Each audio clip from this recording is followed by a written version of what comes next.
Assalamualaikum YouTubers, welcome back to SLK Tours. Today in design category, I just want to design a sewer line. And of course, the sewer line design means just to design the section of a sewer pipe.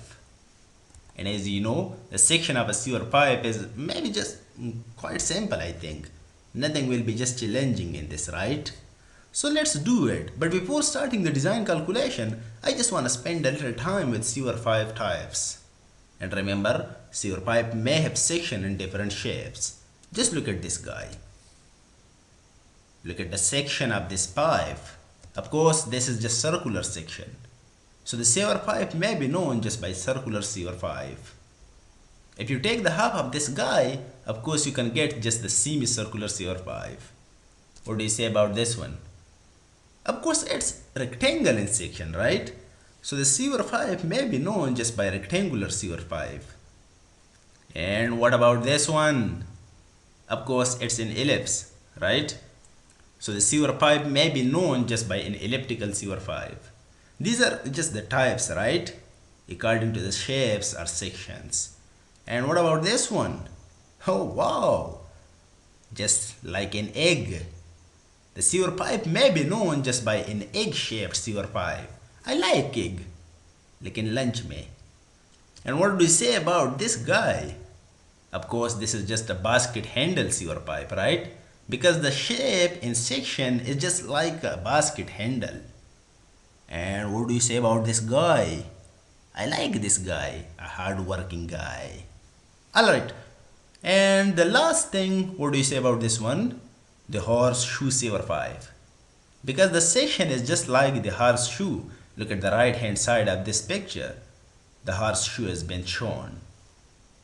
Now, after explaining the sections, let's come to design calculation. And of course, I'll do just an example. And this is example 1. In the example 1, we are just asked to design a circular sewer pipe having average discharge equal to 40 liter per second. This is just discharge, right, or the flow. And the sewage velocity is of course 1.5 meter per second.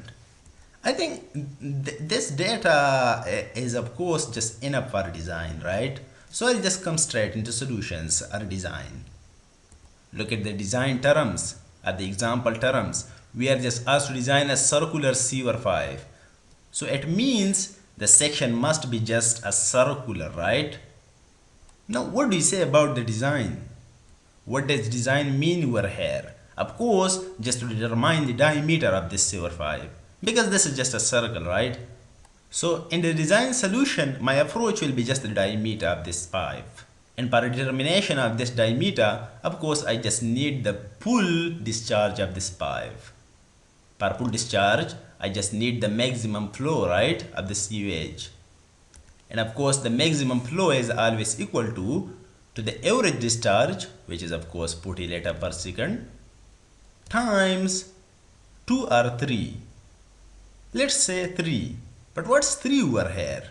Of course, to convert the average discharge into maximum discharge, we just multiply the average flow with 2 or 3, which is known by multiplying factor, of course. And this is must, right, in design calculation. So when you multiply these two guys, you must get 120 liter per second. I'll just convert this guy from liters into cubic meter. So dividing this guy by 1000, you can get 0.12 cubic meter per second. And cubic meter per second is of course also known by cubic. So my maximum flow is just 0.12 cubic.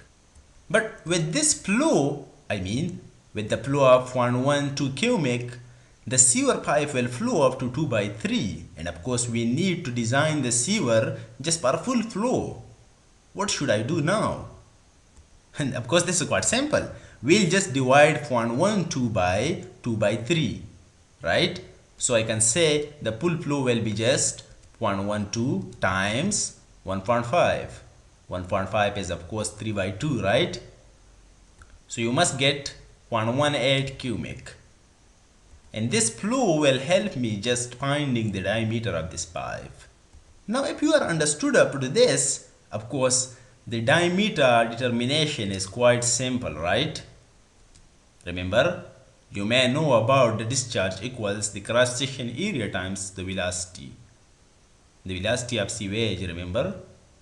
Of course, I need the diameter, right? And the diameter can be calculated from the area, which means pi d squared divided by 4 will be just the area of this circle.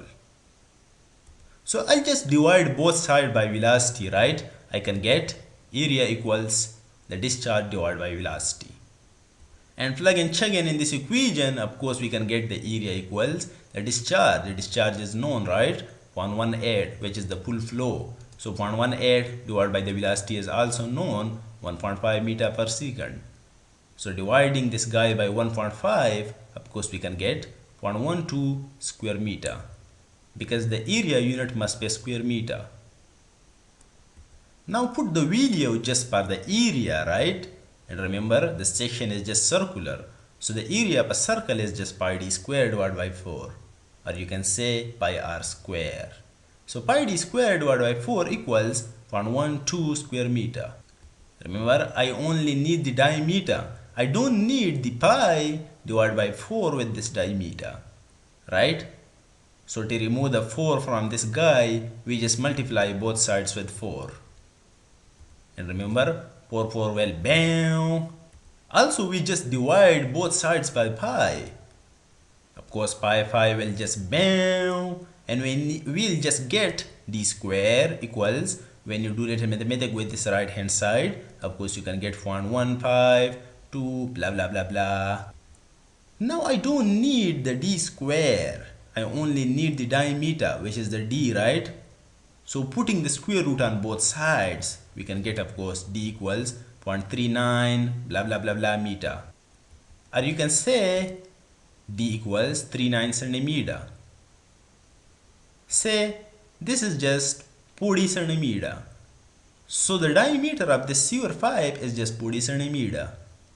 And this is, of course, the design, right? And we have done it. And this was our approach. So thank you for watching.